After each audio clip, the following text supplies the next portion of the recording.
Good morning, good afternoon, good evening. I am Myles Sergé alongside my co-host, Donnell Donald, Knox. aka D-KNOX. Y'all know And welcome to MS Live. What up, D? How you doing? I'm chilling, man. How about yourself, my brother? I'm all right. I guess happy Valentine's Day late. Yeah. You, me, and the wifey and I. We was yesterday. We was doing some things. Okay. So typical Valentine's Day stuff. Yeah. Mine was all right. I'm mobile today, as you see, but we're here.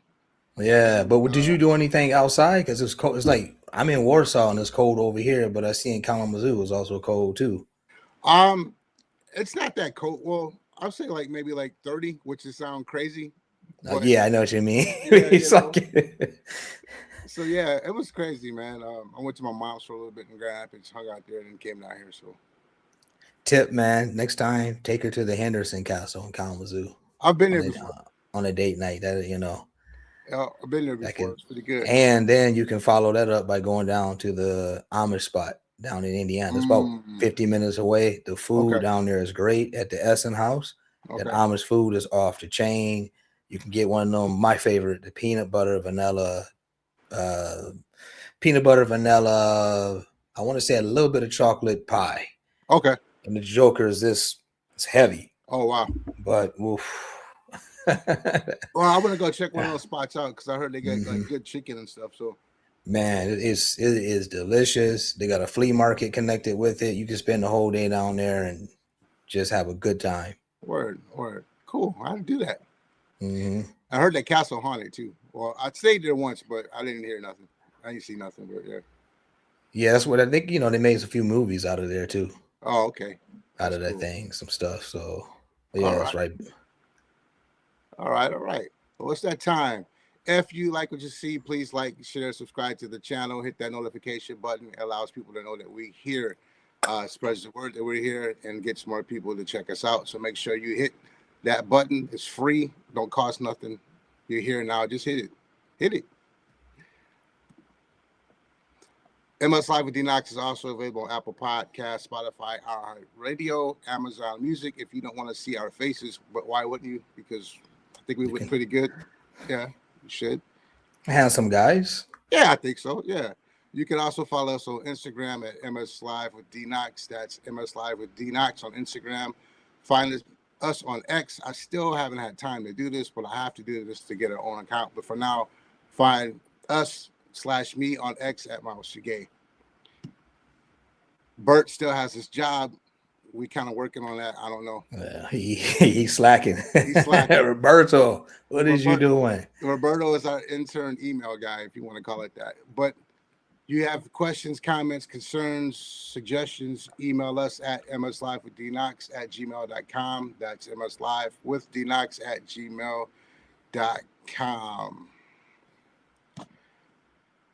I got to find a quicker way to do this. You can also support the show.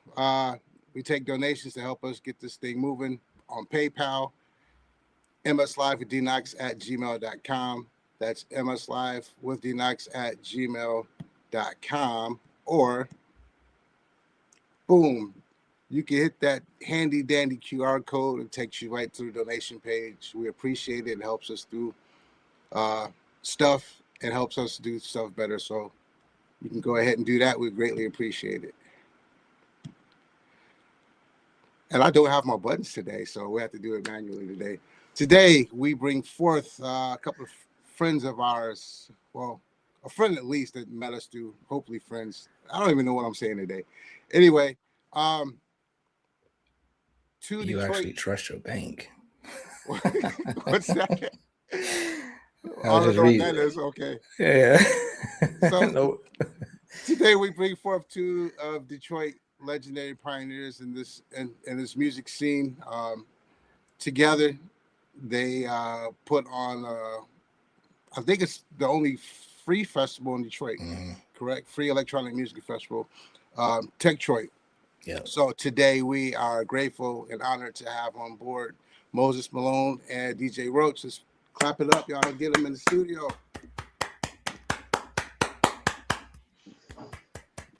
And alongside our friend Joshua Tree.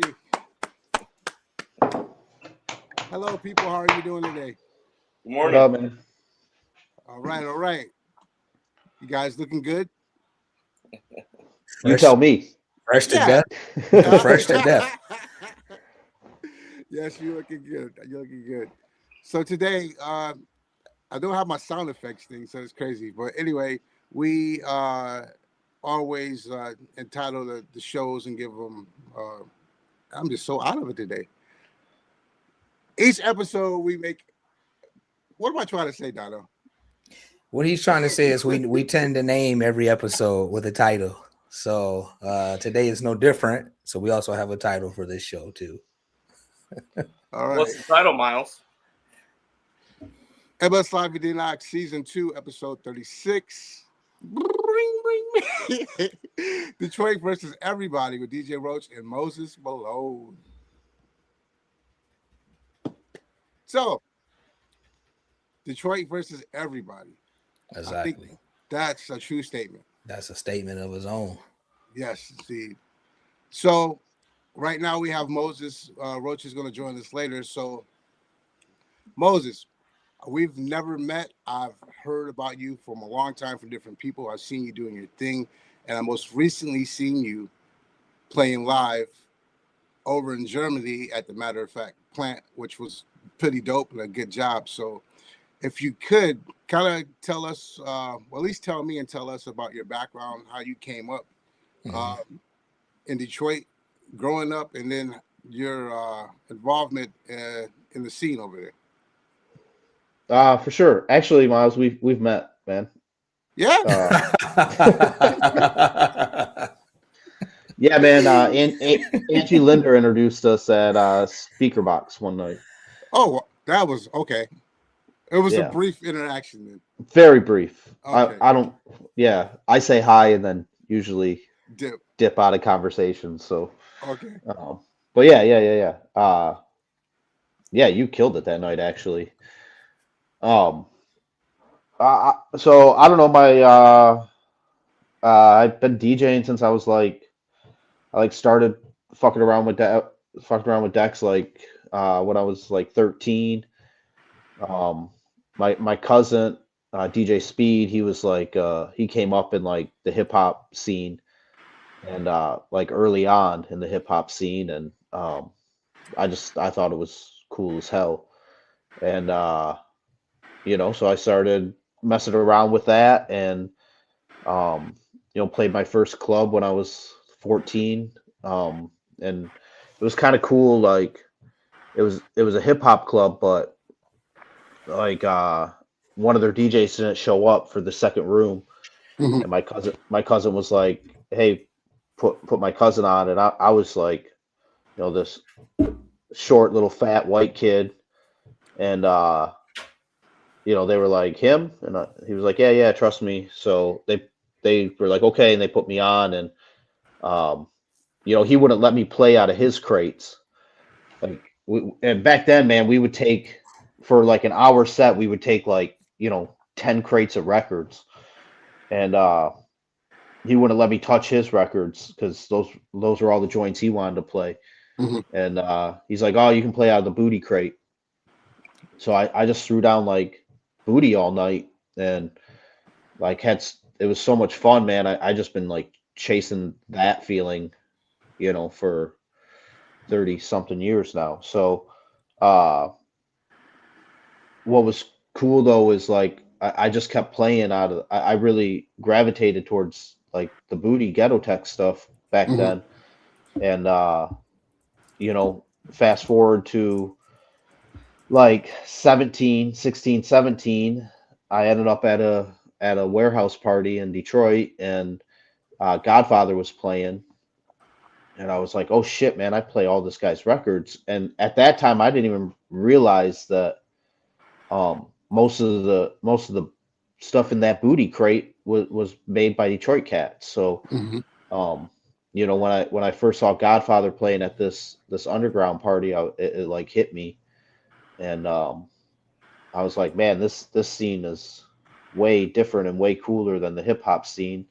Like, the hip hop scene, I was young, and um like everybody else was way older than me. Like I wasn't even supposed to be in the clubs, but you know, so like girls wouldn't talk to me, and you know, like the other DJs, like they just kind of like, you know, they didn't think I was as cool as they were. So, but in the like underground rave scene, like, you know, people like were giving me a little bit of respect. So I was like, oh, this is dope here. And you know, through the years I started, you know, getting into more of the electronic side through Ghetto Tech, you know, and really falling in love with techno.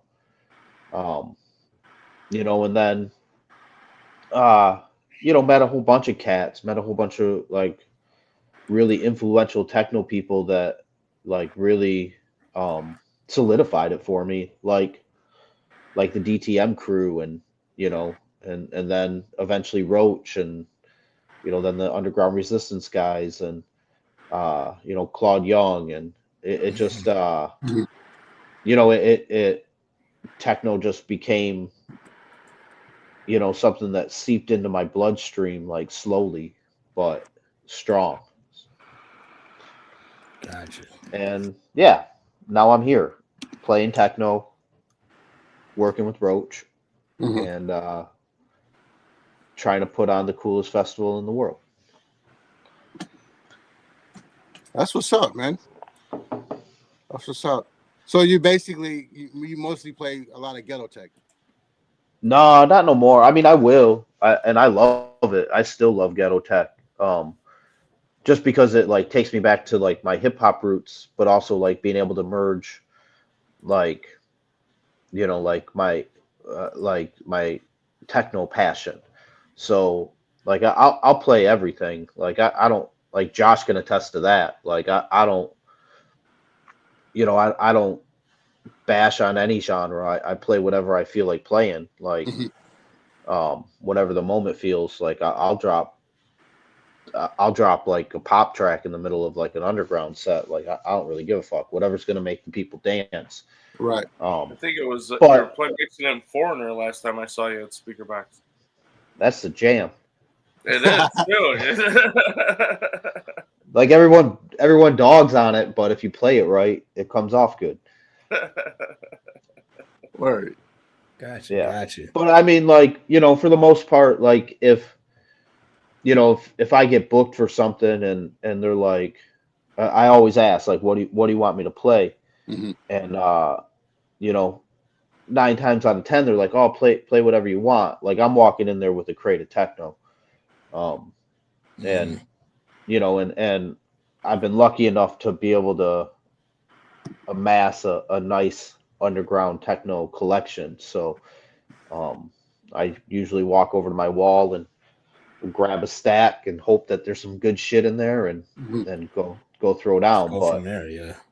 But like, you know, one thing that I love about doing the techno sets are over anything else is um you know, all the other any other set I do, if it's ghetto tech or if it's hip hop or if it's house, I know those tracks. Like they I know them tracks really well, but like techno, the techno tracks, I have so much of it, Hmm. and I don't know them, like I don't know them front to back, like some of these like ghetto tech and house tracks. So like I have more fun playing the techno stuff because it's still surprising me, and I'm still able to like do, you know, do tricks and do mixes I've never done before with techno, just because I have so much of it. I can just I can grab whatever and go throw down. And you know, that's really what gets me going too, like the techno beat, especially like the Detroit techno shit. Like, Hmm. you know, that's where my heart lies. So um you know, it's just it you know, for DJing for me isn't like, yeah, I want the crowd to have fun, but like I'm getting old, so like I don't, if I'm not having fun, like I don't see a point in doing it. Right. Right. So, Right. you know, like I'm getting behind the decks because I want to get behind the decks and because I want to have a good time. Um, you know, I'm not trying to make a career of being a DJ or anything. Like I gave up on that dream like 20 years ago. So Right. like I just want to have a good time and hopefully the people that are in front of me are having a good time too. Um, you know, and it can all come together and you know like a fun little moment. Right. So that's good. It's interesting to hear because what you just said, just in the moment. You're just being in the moment where, I know people over here in Europe, sometimes they're practicing. But they're actually like us. When we practice, it's just more like being in the moment. You bought some records, you're kind of playing them, having fun or whatever. You're not really like, okay, from front and the back, let me just see how this works. Where I know people over here that they actually set schedules after work and they meet with their friends, and then it's like they're not even having fun with it. They turn it to more like, okay, this is serious. We got to practice on Tuesday at 5 o'clock, like we said, between 5 and 7, like regularly, for DJing. And I'm just like, when I see them play on a party, I'm just thinking, man, I know they're playing techno, but I don't even feel it, and they're playing good tracks, but it's something's off here. But as you said, being in the moment, you can feel that randomness, probably like Jeff Mills when he's playing, you just in the moment and grooving. So with that being said, I was going to ask you, is there anyone in the D that you like to go out and see DJ regularly? Or, do you have like your favorite DJs there in Detroit? I mean, whether they're known or unknown. Oh yeah, I got my favorites, that's for sure. Mhm. I mean, you can never go wrong with a Gary Chandler set. Like you go watch Gary Chandler, he's gonna play all kinds of shit and he's gonna kill it. Um, you know, Drivetrain, Bill Mhm. Stacy, DJ Soul. Mhm. Um, you know, like I, I still love like even though I see him play all the time, I still love DJ Roach. Mhm. Like, you know, he's taken my DJ level up like 3 times. You know, like getting to play with him and watching him play. Um, but there's some really like, man, Detroit's just got so much fucking talent. Yeah. Like, it's hard to like really like pick somebody because I mean, I'll go to a big club. Well, I mean, what Detroit calls a big club, and like I'll go and see like headliners, but you know, from that they bring in from somewhere else, and they can't keep up with the openers, and Mhm.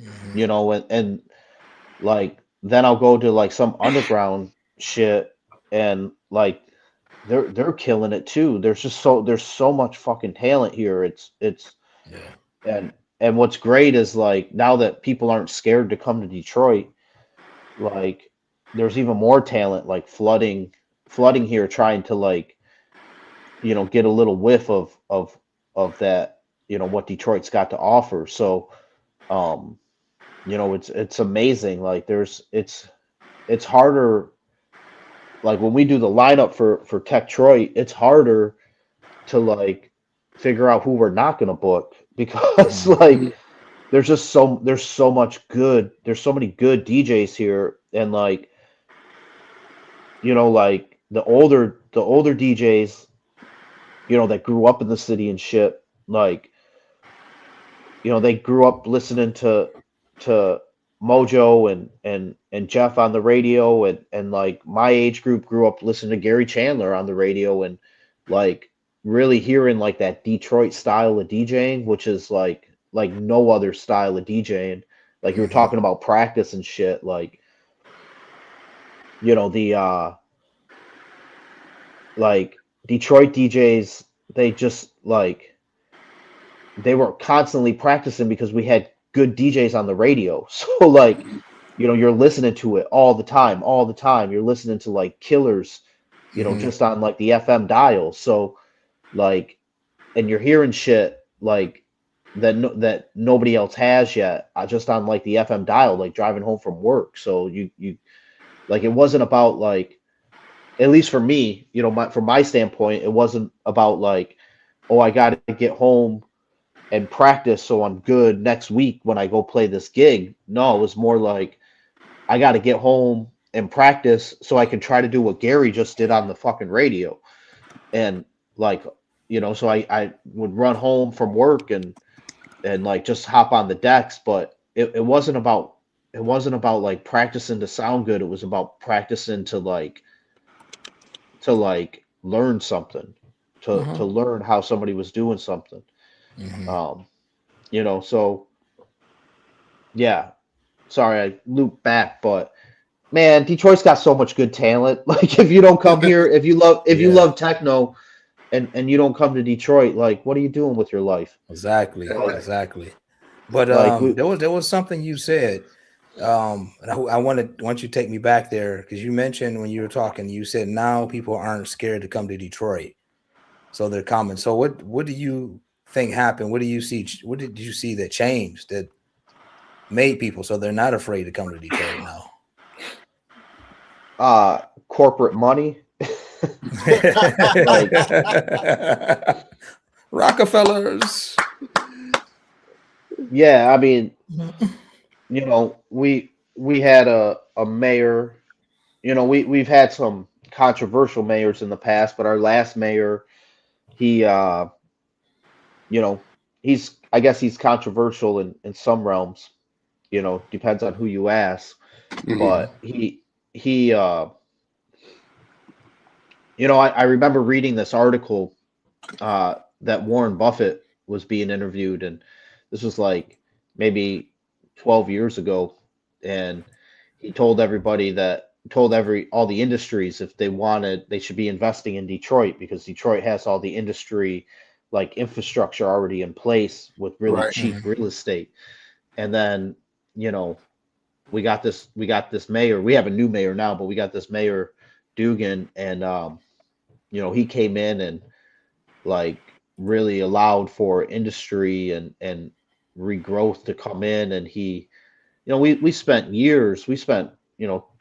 20, 30 years with a very minimal police force, that was just allowing for debauchery to happen through town, which sucked, but it was good for like the ravers. It was good for the rave scene, but bad for commerce, bad for safety. And Dugan started bringing in some big corporations to invest in downtown, which allowed for people to feel safe to move back downtown. Like it's a downtown's so different. Like it's just crazy now. Like walking through downtown and remembering how it was just like 8 years ago to how it is now. So people, there's more police, there's more infrastructure, like as far as safety is concerned. And yeah, like it's just it's I want to say it's coming back, but there's a little part of me that misses old Detroit. But new Detroit is exciting, and it's fun to experience and to see all the change happening. Like I could walk out my door right now and like spin around in a circle and see like at least 3, but probably 5 like new big builds happening like all around me. So that's cool, man. That's cool. Hey, look, we got somebody just popped in, and I found some other stuff. So everybody, let's bring to the stage DJ Roach. How are you guys? How are you? Hear me? How are you? Thank you for joining us. How are you today? Good morning, guys. Can you guys hear me? Yeah. Can you hear us? Oh, yes, I can. How are you guys? All right. Good, man. How about yourself? Great to be here. Great to be here. Sorry I'm late. No worries, man. Thank you for joining us. We had some kind of technical difficulties on our side, so it's all good, bro. Okay. Yeah. Myles doesn't know what's going on today. No, it's kind of a weird day today, but it's all good, man. It's all good. So Is that Joshua? Morning. Cool. Good morning, Joshua. How are you? Good to see you, man. All right. You too, man. So Moses was telling us, I don't know if you heard what he was talking about, but he was saying that there was a period of time where people were scared to go to Detroit. And now it seems like people are actually coming. So, yeah. That's true. And I think Donnell's. Oh, go ahead. No, go ahead. Go ahead. You guys.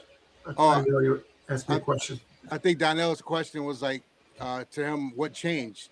What changed people's perception of Detroit? So if you want to add on to that, that'll be great. I think what's changed was probably a lot of the people's grit and wanting to rebuild. You know, I remember a time in Detroit when it was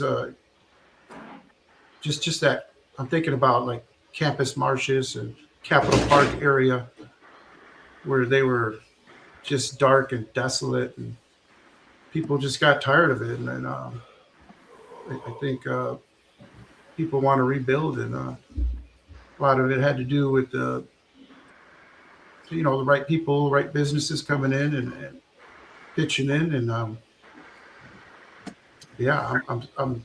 thankful for it because I can remember those areas and how dark they were, and nothing was happening, and now I see downtown Detroit is so vibrant, and there's life everywhere, and it's amazing. I absolutely love it. I'm so happy to see it and all the growth, and there's so much potential, and that's kind of what TEC-TROIT is. We started with nothing.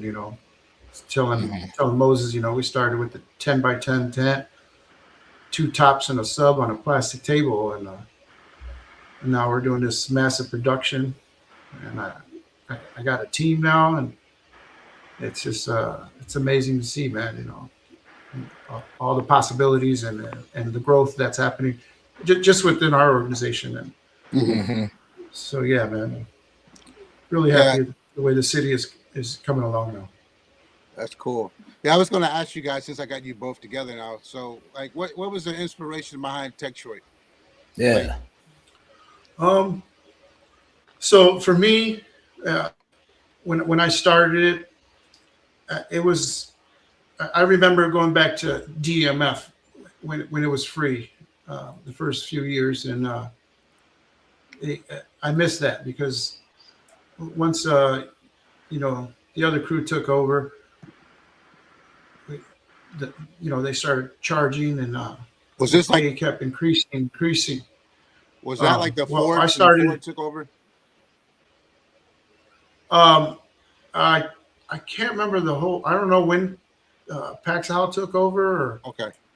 how that. I just know the first few years of DMF was free, and I remember that energy, and I remember seeing people there that weren't into techno, that never listened to techno, but they were there because they had access, and you were able to get new fans and people that, wow, I like this music. Oh, this is pretty cool, and that's what I miss, because now at Movement you only get people who can afford to go, and so you don't get these new fans that come, because people that don't listen to the music, they're not going to pay $150, $200 to go to a festival for one day. Right. You know what I mean? So I wanted to bring that feeling back. And then I noticed at Movement, not knocking any of our local DJs, but it was mostly the same DJs every year. Different ones here and there, a few locals, So it was always the same locals every year. But so I thought, like, there's so much in Detroit. Like, why aren't they?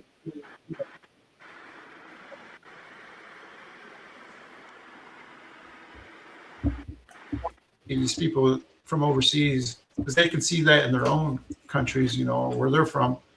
They want to see the Detroiters, and so I that was my idea. I saw that hole that and that needed to be filled, and kind of came up with the idea. Hey man, this park has just been rebuilt, which we had it in Harmony Park the first year, and talked to my good friend Heather Sipfin. She ran a bar there by Harmony Park. It was called Coach's Corner, and I used to DJ there for college night, so I was playing all this hip hop top 40 stuff. It was more like a job, to me. I didn't promote myself there, but I was very good at it. I was there for I think 9 to 10 years. I was a resident college night DJ. But this park was rebuilt, and I said we should throw a festival there. I got a lot of local DJ friends. That we should just try it, and it went from that. We started off small, and it just kept growing every year, and it was very hard over the years, and had to get a team together. Once we started growing, I was like, wow, I didn't know it was going to turn into this, but Right. So can I just jump in and ask real quick, because I've always wondered, Roach, how did you and Moses come to meet and work together on this project? How did that team initially form? I'll let Moses tell us this story better. Go ahead, Moses. I always let him tell this story. I was doing like similar to Roach. I had like moved out to California for a minute because like Detroit was, there really wasn't a lot going on. Like it was so rough. There weren't any like clubs really playing techno, and even though like the city was in a bad spot, there was still like just tons of talent, and so it was hard to be getting gigs in the few spots that were playing techno, and there weren't any raves really going on anymore because Fox 2 and shit fucked that up. But when I moved back from California, I wanted, like, I was having the same feelings that Roach was, like missing DMF, missing when it was free, missing when it was like representing Detroit. And I was living up north, like 45 minutes north of Port Huron, or of Detroit, in a city called Port Huron. And I was drunk one night at the bar with a buddy of mine, and I said I want to throw a festival, a free techno festival. And the next day he like called me out on it. Was like, hey, you said you were going to do this. And so I started doing it. And good friend. Right. Yeah. So we but I had just moved back to town, and I wanted to make sure that I was going to represent like these new crews. I didn't want to just book my boys. Like I wanted to book like other talent that I didn't know. So this local like dive bar allowed me to start doing like a monthly, and I would do a contest, and I'd book 3 DJs, and we'd pick one of the DJs to play at the festival. And we did it every month leading up to the festival. And my boy Gil, who was helping me put the festival together, hit me up one night, and he's like, yo, this DJ Roach guy just submitted for the contest. And I was like, all right, cool. He's like, no, man, he's a UR artist. I was like, get the fuck out of here. And I messaged Roach and was like, yo, dude, you a UR DJ? And he's that this modest ass motherfucker's like, yeah, I am. I was like, well, dude, you don't got to play in the contest. You can just play on the festival. And he was like, no, I'll come up and do it. So him and his wife and their 2 friends came up, and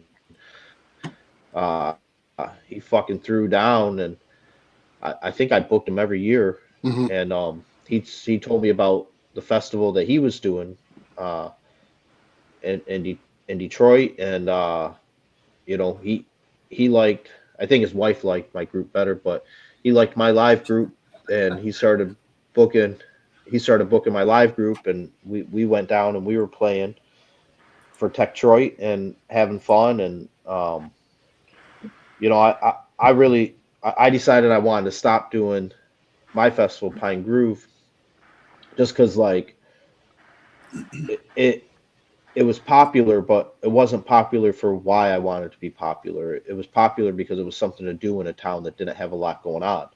Gotcha. It wasn't like popular because people wanted to learn about techno, and like TEC-TROIT, it embodied the spirit of what techno meant to me.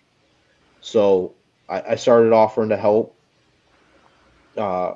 Roach out, and I pitched in a little bit, not much, and yeah, I loved it, loved every minute of it, and I was seeing all these old friends and shit that I hadn't seen, you know, since the rave days, and meeting new people, and Roach and I we started like when we were both throwing our event, we started like talking about events, and we were like each other's soundboard, and you know, we would bitch about shit, bitch about, you know, the stupid stuff that it takes to put on a festival, like insurance and security and dealing with like politics and blah The blah city. blah. The city up, and we would just bitch to each other about it, and we became buddies, and my group and his group at the time, he was playing in a group, NF2, with our boy uh Ray 7, and like my group, Biblical Proportion, like we did some shows together, traveled a little bit together, and you know, Ray had an accident, and Roach was playing by himself again, and we started fucking around, like doing some 2x4 stuff, and then like this like mini tour popped up that me and Roach got put on, and we ended up overseas together for like 3 weeks, 3.5 weeks, and not really knowing anybody except each other, and Mhm. we were like we were in France, and we were supposed to get to Italy, and you know, France doing what they do best, they all went on strike, and Oh, yeah. and Yeah. we were supposed to fly to Paris, and then from Paris to Pisa, and but none of the flights in Paris were going. So the guy that was hosting us, he was like, "Well, we'll go into." He's like, "We'll go back into Germany, and we'll take a train from Germany through the Swiss Alps and into Italy." And we're like, "Shit, man, that's gonna be a long train ride," and ended up being like a 14-hour train ride. So, you know, we drank and we drank and we drank, and and Good times. yeah, we bullshitted, and Roach told me, you know, after like our, you know, 12th beer or some shit, Roach told me that he was considering not doing TEC-TROIT anymore because you know, it was just getting so hard and expensive, and you know, he was having trouble finding people that actually wanted that would, you know, keep the same passion that he had for it, and like Mhm. keep the same values that he wanted to start it for, and you know, much like when I started doing Pine Groove, I was like, well, I'll do it, fuck it, and you know, I convinced them somehow not to throw it away. I'm like, this brand is too important to Detroit techno. Like, it's the only brand with integrity left in this industry that's going to the shitter. Mm. And Tell us how you really feel.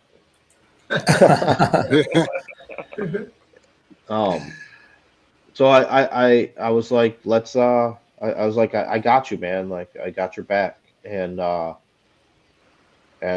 really haven't looked back, like, since that moment when we got back. I just fucking went at it, and just been trying to, honestly, just been trying to make Roach happy that he fucking gives me this much slack to run with it. Right.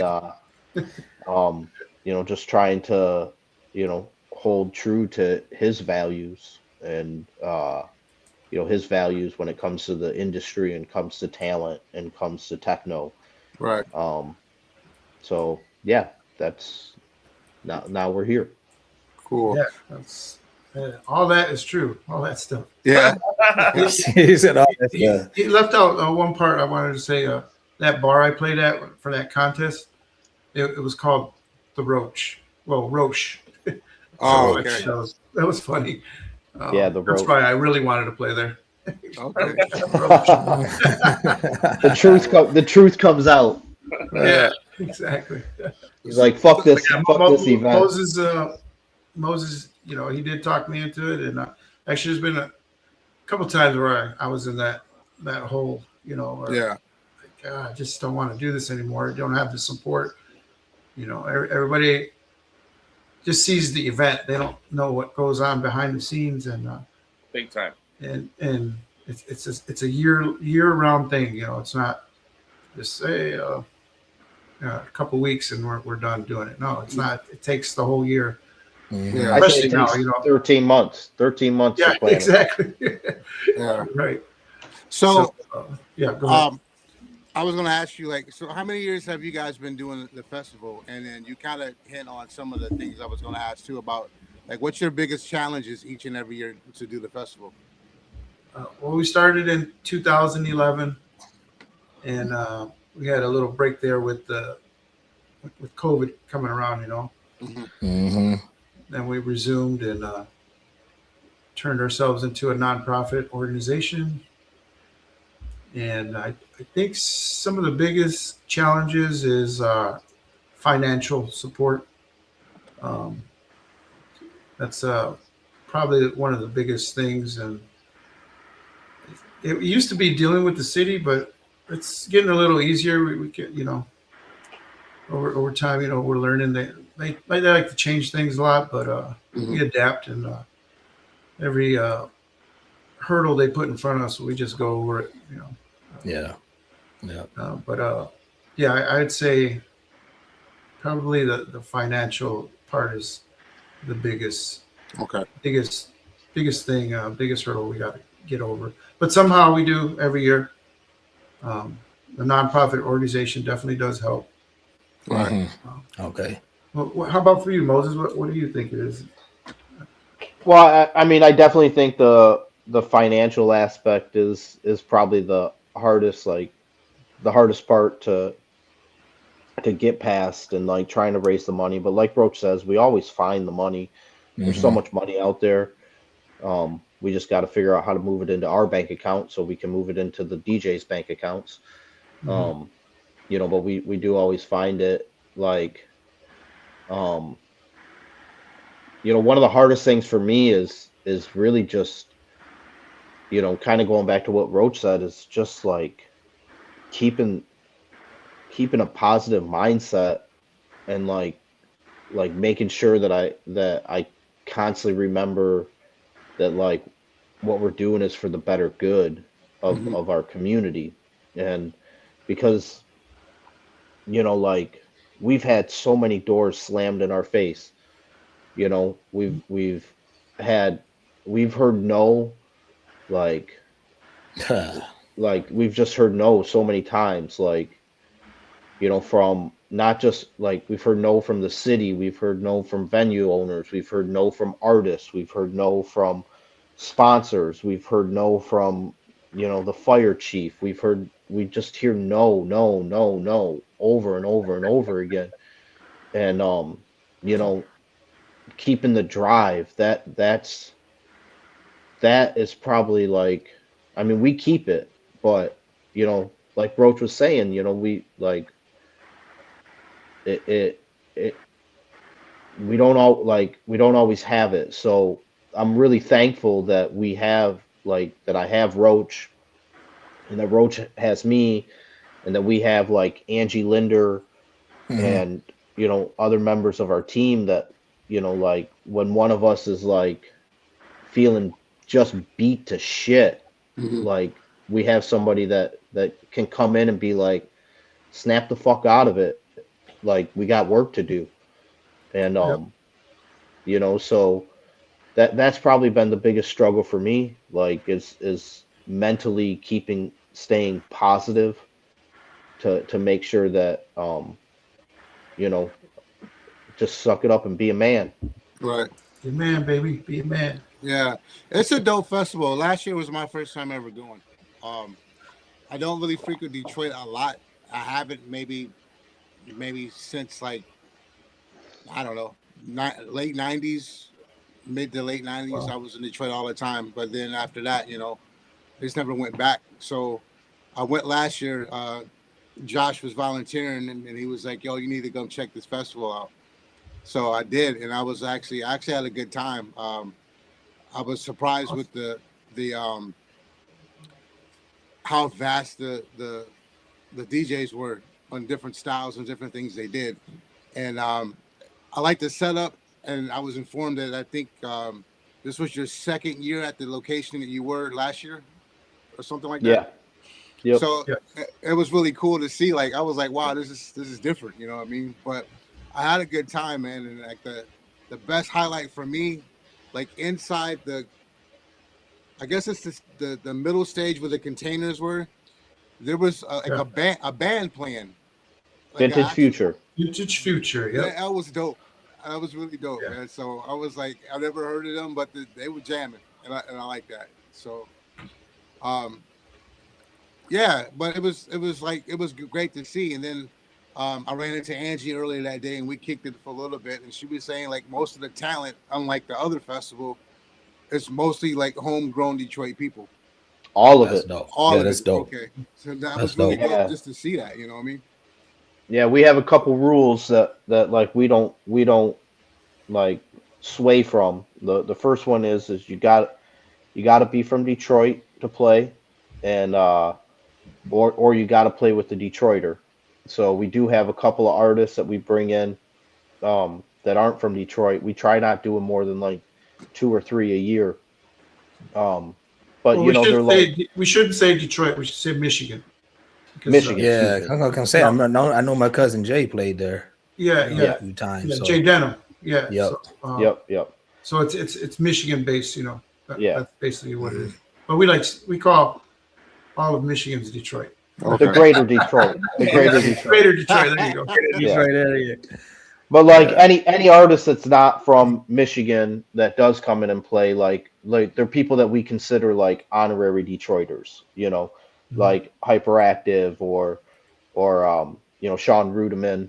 Like Mhm. these are honorary Detroiters. These are people that come to Detroit regularly that have been like accepted into the Detroit techno family Mhm. like years ago. So um, we do have a couple of them, but that's a solid rule that we don't really sway from, because that comes from the whole purpose of why TEC-TROIT was put together, making sure that all the talent that we have in this city is getting a light shined on it, um, when other events don't shine the light on Detroiters, and we got like the best damn talent in the world. So, Right. and then our we don't allow artists to play 2 years in a row. Um, Mm.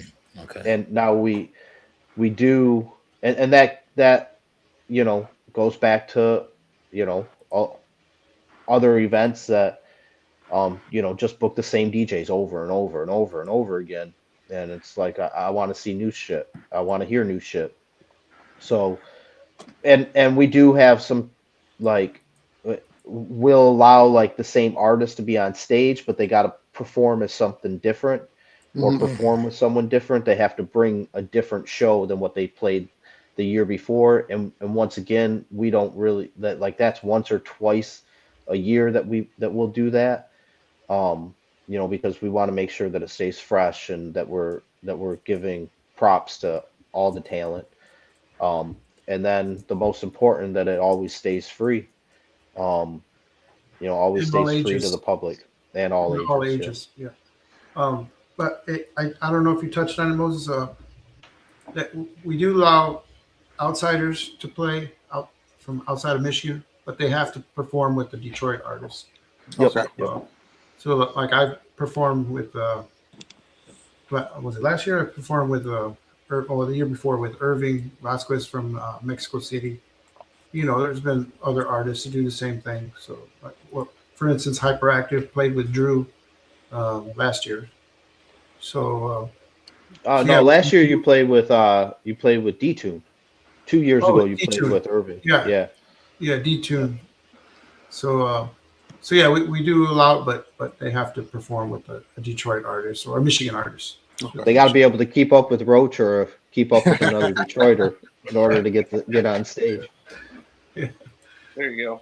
So, I had a question for you guys, because I'm my perspective that I've been coming from is, as you know, I've been running a nightclub in Grand Rapids for the past, it's been 5 years now, and I've worked on a few different festival boards and at various levels, helping to organize different festivals, and that's why I asked about your origin stories, because like for me, it was I've always loved a good festival, and the early days of Demp were vital for I was thinking as you guys were talking,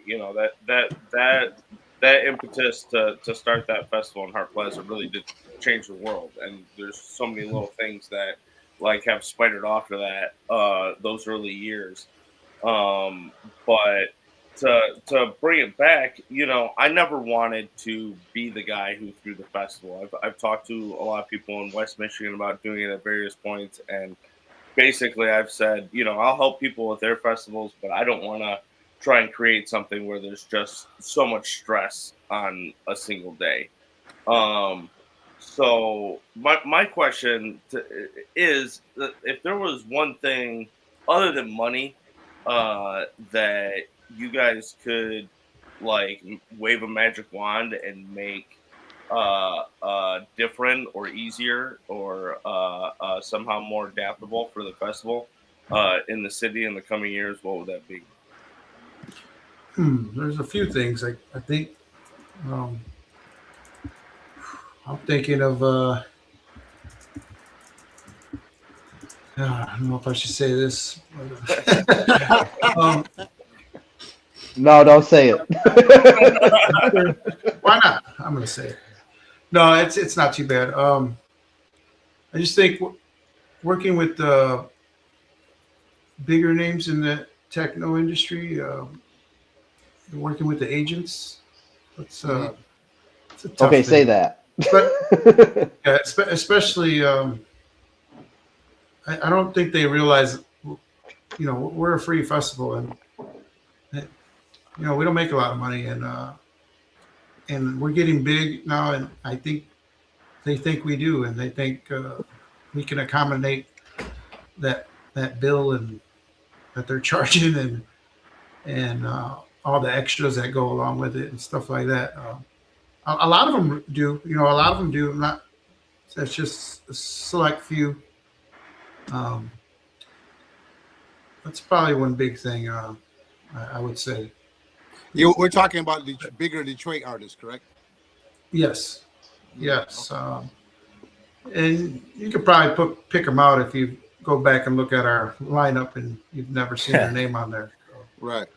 Yeah. Those, and most of the artists that we book, they're my friends. I got their numbers. I can call them and chat with them.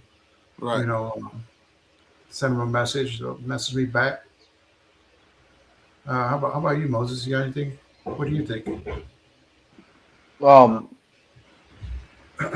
I forgot Joshua's question already, but I just started thinking about what you were saying. Don't get us wrong. Honestly, our headliners are probably the most. They're probably the most like flexible. our headliners barely charge us anything, and we've had some of the biggest names, like some of the biggest names that we've had headliners. Like we go to pay them at the end of the event, and they're like, "Oh, we didn't think we were getting paid." So or they're like, "Wow, we weren't expecting that much." Not that it's a lot, like it ain't a lot. We like honestly, we barely pay them. It's we have some artists that they hear the word festival and they think it's a payday, and we I guess to add what Roach is saying, I wish all the artists understood. I wish all the artists could like really like John Malkovich me and Roach for a day and kind of see what we see the festival being through our eyes, and see that it's really it's so much for the community, and that if you are a little bit bigger name artist that's like waving the Detroit flag, like realize that if you ask for if you are asking for a couple extra $100, that means that some up and coming artists, some young artists is going to get a couple $100 less, or a bunch of up and coming artists are going to get less, and they probably needed a little more. So, but for the most part, our headliners, man, they really work with us, and then we got some really great, talented like artists that are some of my favorite DJs in the city that like they won't even take money from us. Right. Yeah, I was gonna say that. Like a lot of them give the money back. Yeah, they're insulted that we try to pay them, because they do see what we're trying to do. They do see that this is for the community. This is for for Detroit techno. Like this is to keep it alive and keep it keep the younger generations like enthralled with techno, and keeping them like wanting to make it and wanting to be a part of the community, because like we're every single person on this call, we're all artists, and I guarantee that every single one of us have been so frustrated with the industry at one point in our careers that we're like, you know what, fuck this, I'm done. Like I ain't making money, I ain't getting the gigs I want. So and so's getting booked and they ain't got shit on me. Like we've all been there, and like when an artist finally reaches a level to where they're like, okay, I figured this out. Like I think that's the time when you got to step back and be like, okay, how can I help the next generation keep the drive and the motivation that got me to this point. And a lot of it has to do with like how much money am I willing to take? What am I willing to take an economy flight? Am I willing to crash on a couch instead of getting a fancy hotel room? Am I willing to not have oysters backstage for me? Right. And like Roach got that one. I have to interject there. I have to say, I've never gotten to that point where I said that. That's the one thing I can't. I'm not saying I don't agree. I know exactly what you're saying, but I'm saying for my own personal self, I've never once said, okay, I'm going to quit and stop doing this, because this for me is just kind of like a way of life. So regardless, if there's no industry or nothing, I'm just still making music. Anyway, like I'm always going to have gear around somewhere. In fact, I told my wife, even I reminded her, I said, remember, if you ever get in the way of this stuff, this is like first, it's just, for me, it's just like brushing my teeth or, drinking water, living, even if the stuff's not turned on. So, but I know exactly what you're talking about, Moses, because I can see where, you could be like, man, look, he getting booked. Why they booking him? And, or why is it I'm hearing no all the time, or certain things. And I just started to realize after a while, that's just, it goes back to, okay, all about who somebody in the right place, you get the gig, you get the job, whatever. But then I had to ask myself, is why am I doing this? You know, and I Well, just no, go back to the early days of I'm doing this. I just simply do it. But you know, so I never had that thing where okay, I said I'm going to give up and just quit, let it go. No, I'm just going to keep going no matter what. You know, Man, I even got to talk Myles out of quitting every 6 months. What are you I talking quit. See, I mean, I don't quit, man. I don't quit. well, I'm not saying quit music. I always say like I don't like I don't even know how I would quit. Like it's Yeah, it's so ingrained in me. Like I right. don't know how to quit being a musician, right. but I do know how. Like and I don't think I would ever stop making music. I don't think I would ever like my favorite fucking sets are the ones I play in my living room Mhm. when Yeah, nobody's yeah, there. You yeah. know, so like I'm saying the industry aspect, you know, like getting frustrated with the industry and being like, you know what, I'm not gonna go deal with this with the changing industry anymore. I'm not gonna go deal with promoters, or I'm not like, and just giving up that aspect of getting out and playing. You know, making music's one thing. You know, like I That's a played great distinction, man. That's a great yeah, distinction. I think a lot of people Yeah. don't necessarily make that, and that's what gets them down. It's the difference For between for being me, a musician and dealing with the industry. yeah, like for me, I think when Moses said that about the quitting and stuff like that, or getting frustrated with it, it's more for me. It's not about the music. It's about the festival and all the stuff that goes along with it. Yep. That's I've been there a lots of times where like I'm just so frustrated with a lot of aspects of it, especially in the beginning years, and you know that train ride when me and Moses talked about earlier. I was just so didn't want to do it. Didn't want to do it. And even after that, I had to have Shaw. He talked me out of some things too, because I think that was the following year. Like, I'm so sick of this. It's just this city is relentless, and they don't want to work with us for anything, and I'm tired of it. And my boy Shaw, he said some words, and here we are. We're still going. Right. Still going strong. But yeah, I think that's it for me. It's not the music aspect, but Yeah, I think for me, it's all this other stuff. for me, like Tree kind of said, yeah, I quit. I get that feeling like he's right. He's like, what are you doing when you quitting this and that? I'm like, fuck this shit.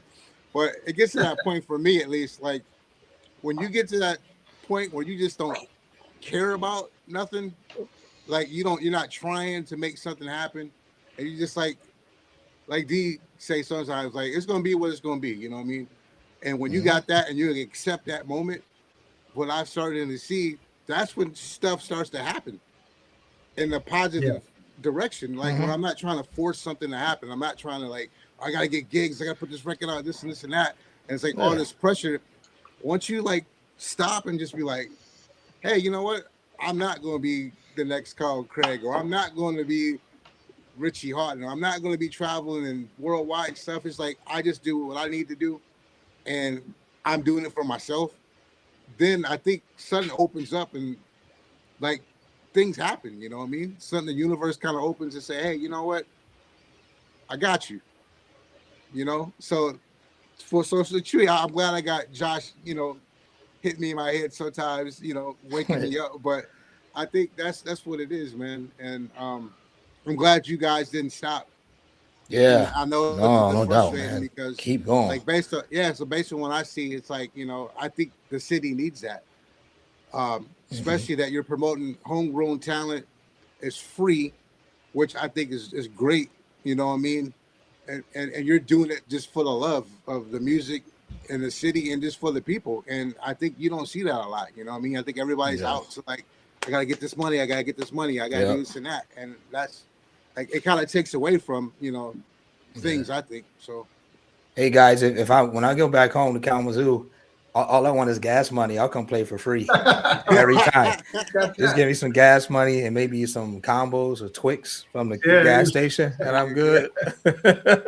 we don't get us wrong. We like money, but it's not there. So, No, but I always say it's coming. But you know what? Here's the thing, though, guys. You guys are doing a great thing there, and I feel that there's some people there. I know when you were saying that some people got to get the agents involved, and they're trying to get money.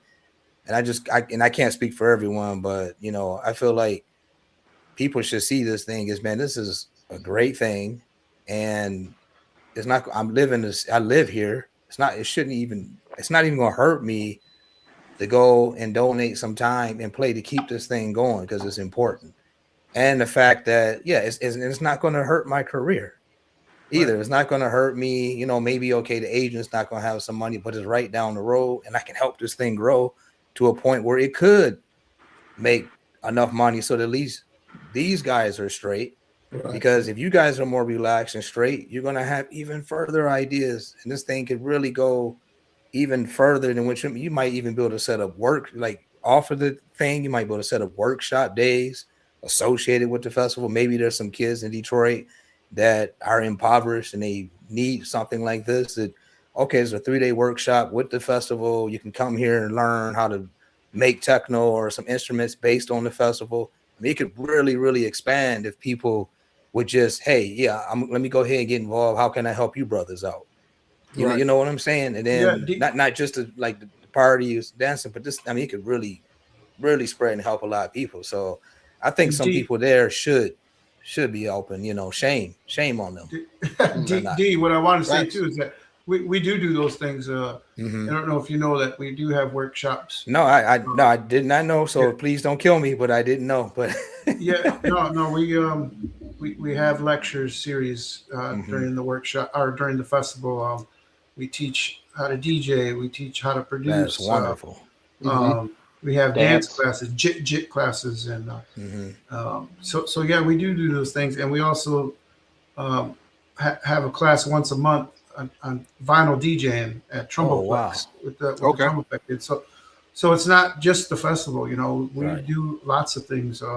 But is this for people that are impoverished too, like kids that might be missing fortune or? No, we don't charge anything for any of it. Yeah, it's for whoever wants to show up, especially the DJ classes. So even at the festival, because the festival's free, it's all ages. So if you just come across the workshop and you can pop in, there's gear there, and someone's there to teach you, or the jit dancers are there. They want to show you how to jit. And, so yeah, we do incorporate all those things, and we have more ideas, and all these things do need funding, but we still do them. And a lot of those workshops, those artists work with us. You know, they'll do them for free or next to nothing. You know, because they see it too, and it's great to see. You know, and all these aspects that we use in TEC-TROIT, and it's not just the festival. We do all those things you mentioned,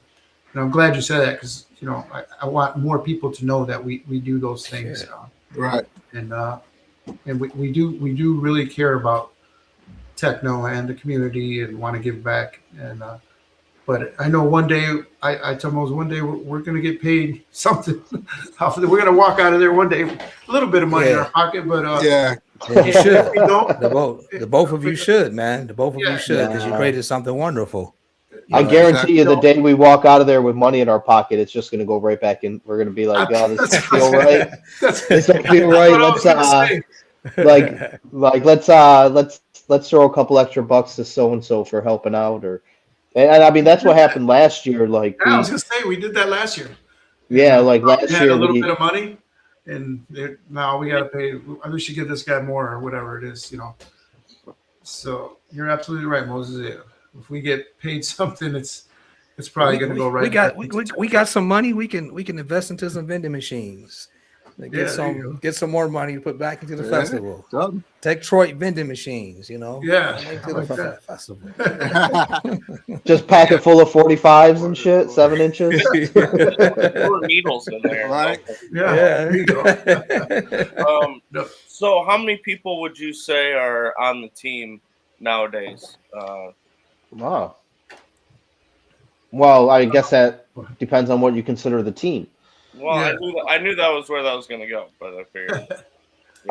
So our board has 9 members, and then our extended like TEC-TROIT team, I think Probably add another 10 people to that, and then with the volunteers, maybe another like 20 to that, and then you have just the people that like probably don't even consider themselves team, but Roach and I definitely consider team, like Source Audio, and like all of the employees at Source Audio, like they man, like last year those cats, they showed up the day before to set up sound, and one of the guys was like they brought their light, they brought like a small light rig that we could afford, and one of the guys was like, man, we got to hook these guys up, but they drove back to the warehouse and came back with like a killer fucking light show. Yep. Just because they were like, this, we got to light this up, we got to make this look dope. And Well, they care about what we're doing, Yeah. and I know Joe from Source. He really cares about what we're doing. He's taken care of TEC-TROIT so many years, and I don't know anybody in the sound industry that will do the things he did for us. And Nope, not one person.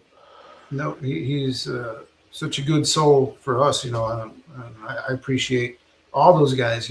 Especially that last year. That was amazing. Like, yeah, we're gonna take care of this place. Nice. I They mean, made it look good.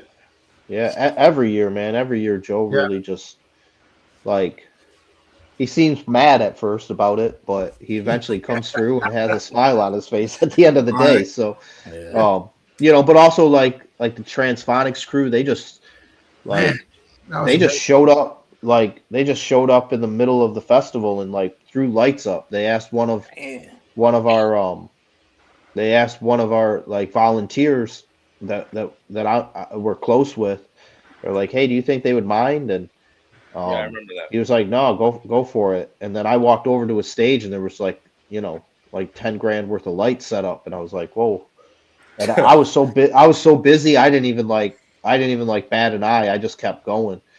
And now they're on our team, like our production team. So like like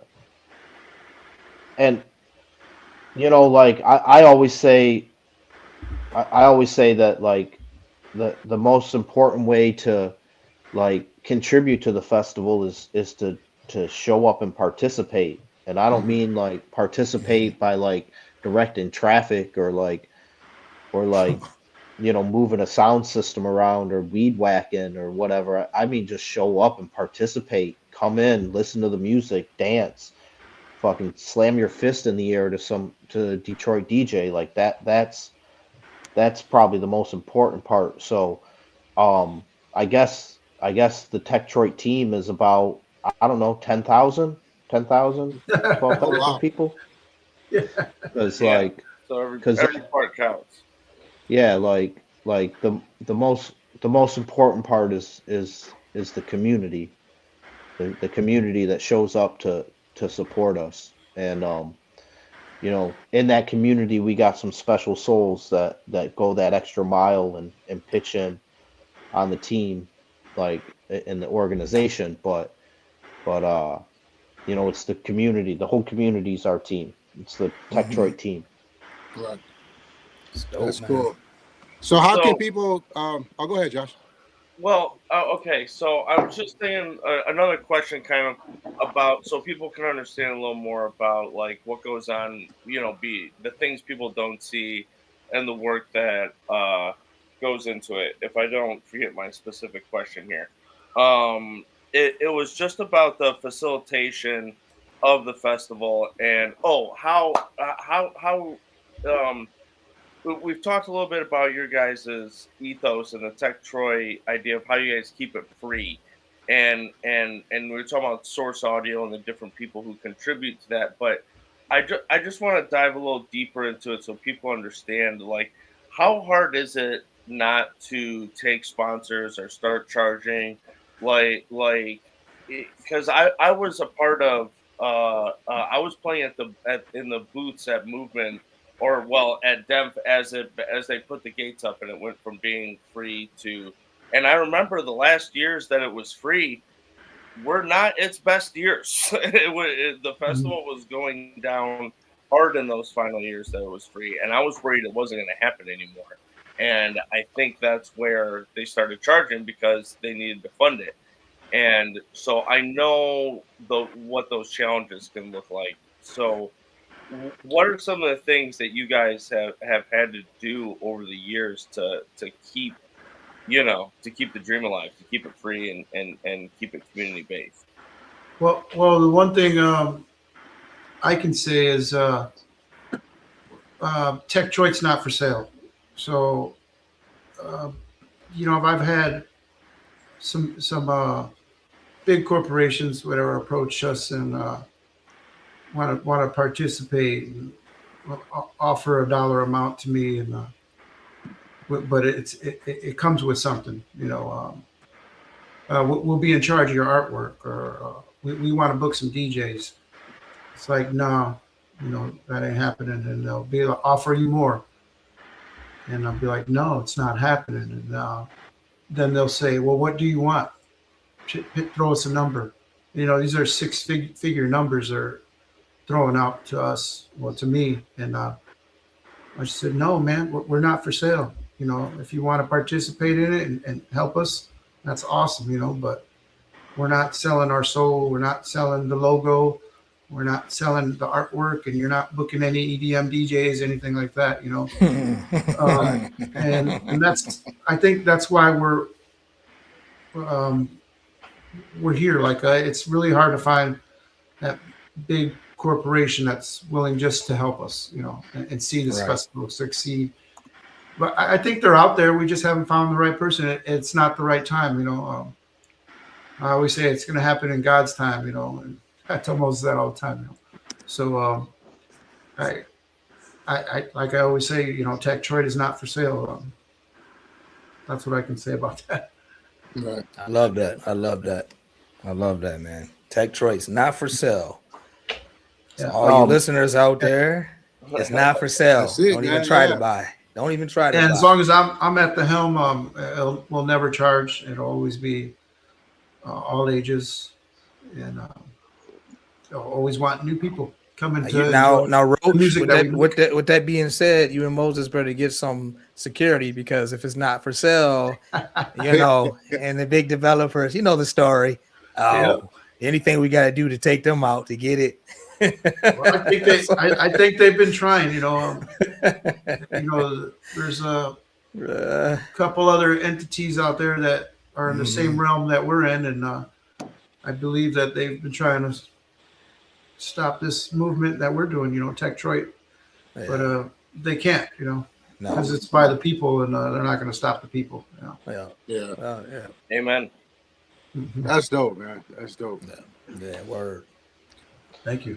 So, is there like a certain time of the year that you guys are like, I guess, starting like a drive for like donations, or like trying to get people to like volunteer? Is that like we all started. year round, or?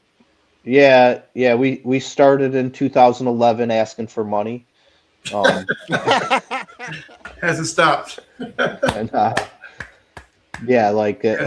so like the thing is now, like we want to make sure that we separate. Like we've gone through times where we've just asked for donations, but we've really stepped back from like asking for just like any donation. Like we really want, with like we were talking about right at the beginning of this chat, like Detroit's growing, and there's a lot of money coming in, and there's a lot of business coming in that's capitalizing on the culture of Detroit, that doesn't they're making money off of the culture that Detroit's been building for decades and decades and decades, and they don't, in my eyes, they don't necessarily deserve to be capitalizing off of that. And I'd like to see some of those businesses, some of the new businesses, some of the new like corporations, like realizing like, hey, the culture is what is bringing people to this city. Not my business. It's not you know, it's not what the money, all the money I dumped into, you know, beautifying this part of the city. It's the culture, you know, like, because when this city was burned out, bombed out, and dangerous as hell, we still had the best music in the world coming out of here.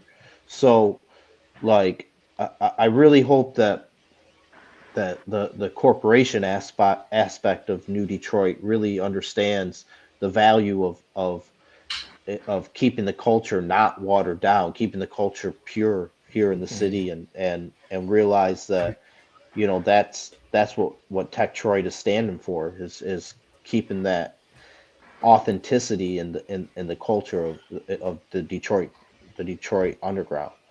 Right. And we get that money. So yeah, we're always willing to take donations, but we're hoping that you know, big business steps up, and not just like the everyday festival goers being like, I owe something to this event. Like, you know, I want those big corporations to be like, shit, I owe something to this event. My company owes something to this event. Not just Joe Schmo that just came to the festival being like, I owe something, because I don't, like I said, like the everyday festival goer, like they're a part of making this festival happen. And you know, I wish that corporate America was saying, wanted to be a part of it. Right. Hopefully that answered your question. That's right. That's what's up, man. Well, yeah, man. It's been great discussions and great conversations. I actually learned a lot more about the festival than I actually ever knew. So, and I'm glad you guys are doing it, and I'm glad it's free. I'm glad you're doing your thing, and I'm glad you're spreading the love and just making it happen, man. Because I think more of this needs to happen, not just like, you know, Detroit, but everywhere. And I think people can look at you guys for an example to see, hey, this is how stuff should be done. You know, doing stuff for the community, doing things that, you know, is actually going to help, and you're doing things that you guys actually care about. That's what's up, man. That's what's up. Well, we've been working on that too. Like this, we do it in Detroit, but we talk, and we're meeting people that line with the same values that we have, and we would love to take it on the road. It just has to be right, you know. And right. We've almost done it, you know, in a few places, but it just didn't work out at the time. But that's one of the things I would love to do, to bring TEC-TROIT to anywhere in the world, you know. And we've talked about that a lot, me and Moses, and it would be awesome to get a bunch of Detroiters and let's go do this event in Italy or Mexico City, you know. And so I have high hopes, and I think things will happen like that. You know, we'll bring TEC-TROIT to the world. I see it. I see it. I totally see it. That's the next thing. Well, that I see, that I envision, and I would love to see that. So yeah, we are working on stuff like that. Not just to keep it here in Detroit. You know, dope. Spread that love. Word. So, all right. So, in the parting words, like, what do you want the people to know about TEC-TROIT? Ooh, what do you want to know? I think we said it all. Right. I want people to realize that this is a grassroots event, and we hold so much integrity and just that we're true Detroiters, man. We love this, and it's not a money thing for us. It comes from our heart, and we have fun doing it, man. I mean, it does get frustrating at times, but in the end, it's always a relief, and it feels so good to see all these happy faces and different walks of life. Yeah, just just want people to know that it comes from our heart, and yeah, we just love it. So, I don't know about you, Moses. What do you got to say on that? What do I want people to know? I want them to know that TEC-TROIT is going to be June 26th, 27th, and 28th, and get your asses out if you love Detroit techno. There you go. Get your asses out. Amen. Get your asses there. Buy a beer or two while you're there. And Mr. Tree, Josh, what do you think what you want people to know about TEC-TROIT? I mean, get your asses out is pretty hard to beat. But I would say, get your ass out and volunteer. Come, as much as, we need people to come and pump their fist and all that. I'm going to give a shout out to the people with weed whackers and directing traffic and that. We need you to direct traffic too. So come out and help us out and be a part of it and feel the gift of good labor. Love it. There you go. For you were sure. a big help, Joshua. Well, look, if you got 2 hands and 2 feet and you love this thing, there's a lot you can do. So, I want to give a shout out to also just to the volunteers. I was, in a role of helping coordinate a lot of them last year. And, I have a background in social work, but I've been focusing on music so much lately that, it was nice just to be back in the parking lot with a radio doing trash and all that stuff that a lot of people think of as the bottom of the barrel. But then when you're with other people who just want to make, it's like really beautiful down there, man, at the bottom. I like it. And, just seeing the same people day after day get up, and a lot of people would say for nothing. And it's like, no, it's like this is everything for us, man. That's what it's all about. It's where the rubber meets the road. So, I want to mention one thing before we go. How can I say, like we need money to do this event, and I got Moses out there. He's helping. All you guys help, all our volunteers. But after the festival's over, we got these piles of trash, and a lot of the cans that we take back are in the trash. And I go through it. It could be 100 bags of trash, and we pick out each can. Moses has been there, and a lot of my volunteers have helped, and just to get those few $100 because we need it. And I love that, man. I mean, I don't love picking through trash, but I mean, I love that people would help me do that, and Right. I really appreciate that because it's nasty, man. Nobody wants to dig through trash, but all the bees and shit. Yeah, all the bees, and you get stung so many times, but we keep pushing, and I've learned to cover up. I got a hoodie on, and just sweating like crazy, but you got to get every dime out of there, man, because we need it, and those things that brings me joy to whoever's helping me, anybody that's helping me do that. It's awesome. But the first few times it was just me doing it, and then I dragged Moses in it, and Moses is like, yeah, this sucks, but we got to do it. So yeah.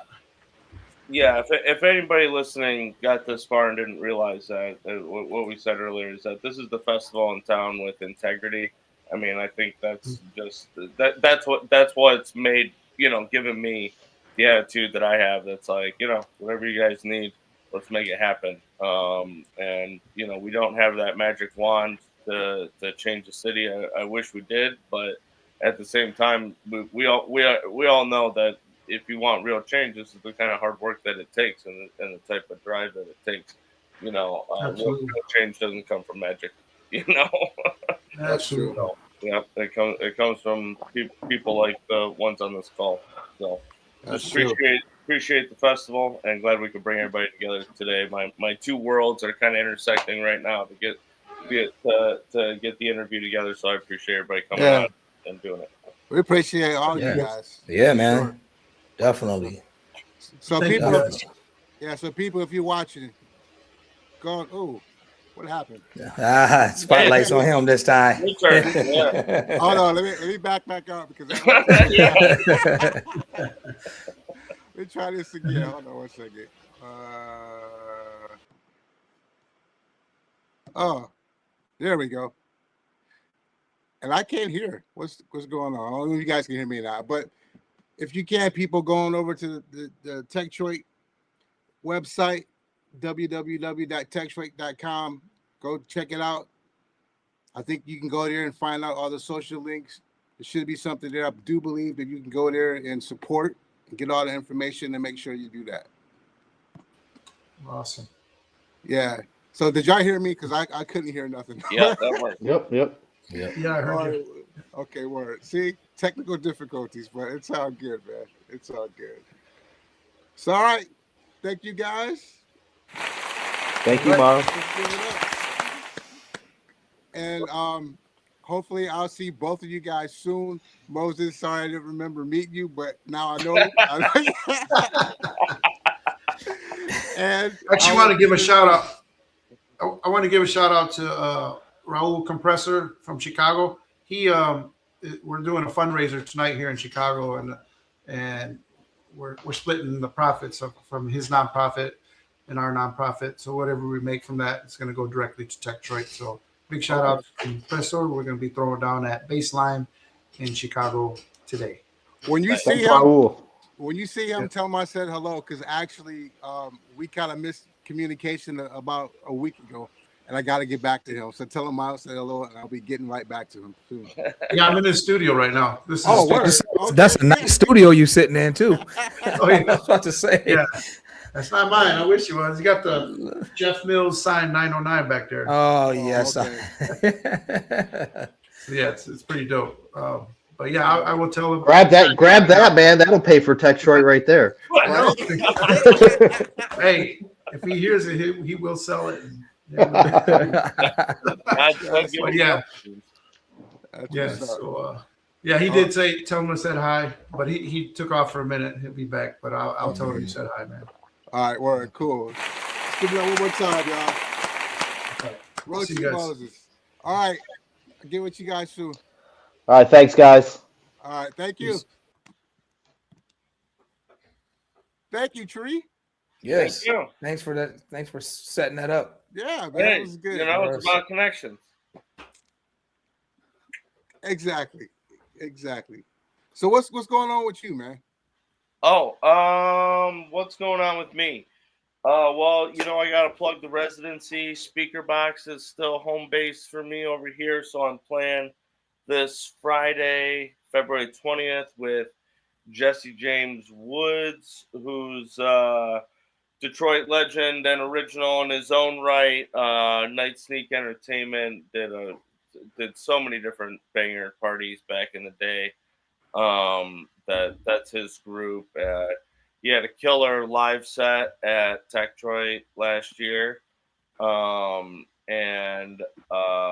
played the church, which Myles played as well. That party played a different one with me there. So excited to be playing with Jesse. Going to be getting in the studio with him soon as well. We've been talking about that long enough. I've been working on a couple little edits and remixes and unreleased goodies. You know, just trying to stay busy. I'm really settling into the city here, man. I love it. I'm 5 minutes from everything. You know, last night I like came home from going out, and then I was like, all right, there's this other thing going. You know, the homies are playing at Speaker Box. Let me drop over there really quick, and went back out again. You know, that would never happen before when I was living 20 minutes outside of town. Cool. Once I was home, I was home. I was not ever going out again. But now I'm in the center of everything. So, All right, then stay there. Keep that thought. Since All right. you're here, we're gonna go through this. Now you like the third wheel of this thing. So here we go. If you like what you see, like, share, subscribe to the channel. Thank you. Hit that notification bell. Let people know that we are here, that you are here, that you were here, and that we are here. So like, share, subscribe, It's free. It don't cost you nothing. If you don't want to see us, including Joshua Tree, you can listen to us. We're available on Apple Podcasts, Spotify, iHeartRadio, and Amazon Music. You can follow us on Instagram at MS Live with D-KNOX. That is at MS Live with D-KNOX, and on X at Myles Sergé. You can also email us, mslivewithdknox@gmail.com. That's mslivewithdknox@gmail.com.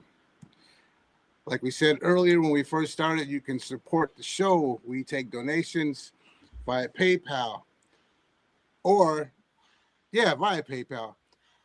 When you're in PayPal, you can put in mslivewithdknox@gmail.com for the email, or simply scan that QR code that you see. It'll take you right there and hook it all up for you. That's the easiest solution.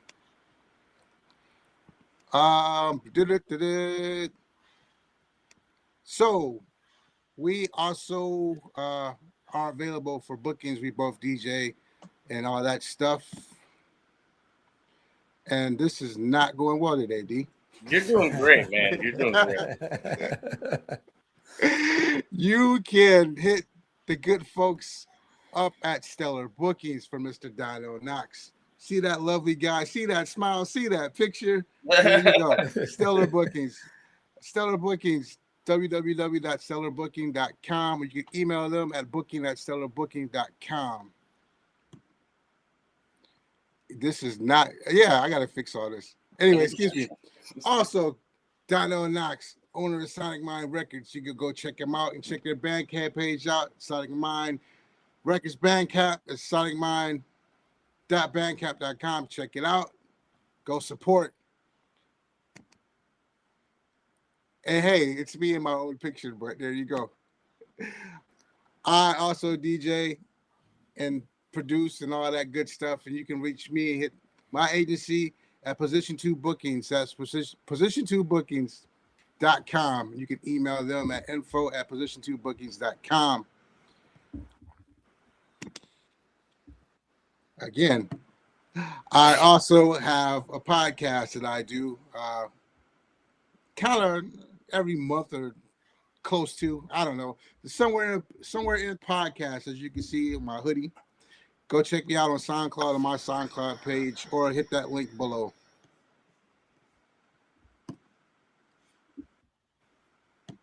Also, take the time to support our homie, Roberto Ingram, at the Decisive Podcast series. Go over there to Decisive over there on YouTube.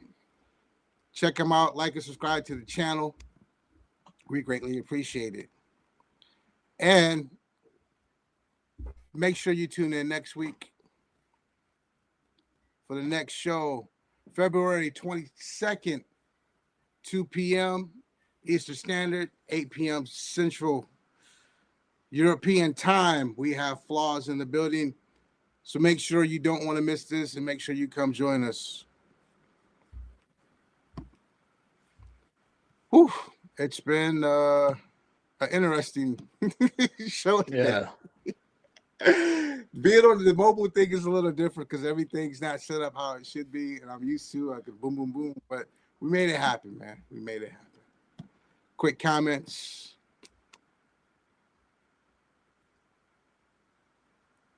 Cousin Terry was in the building. Love it. Good morning. Good morning to you. Good morning to you. And wherever you go, there you are. That is definitely true. That is definitely true. All right, D, you want to take us out? I like this whole thing when you take us out. I like that. When I take us out? When you take us out, I like that. I don't even remember what I said last time, but anyway, guys, let me leave you with some higher self thinking. Be you, always be you, and stay true to you. So no fakeness involved, okay? And check us out every week and donate. Show up. Go. Donate. Show up. Donate. Show up. Pocketbook, show up. Yeah. Get those pocketbooks out. Donate. We also Come up need with the money. funding here. There's a lot of back the scene things you guys don't see. It takes a lot of work to bring these shows to you. You know, hunting people down, emailing, equipment, lighting. You know, those are Benjamins. There you go. I'm obviously not spending any money on equipment and lighting over here. But if you want to send me some money, I will spend it on equipment. I promise. There you go. Every little bit helps. So, Uh-huh. guys, please, as I said, stay true to yourself. Use the force in the way you need to use it, and we'll see you all on the flip side. All right. Pieces, y'all.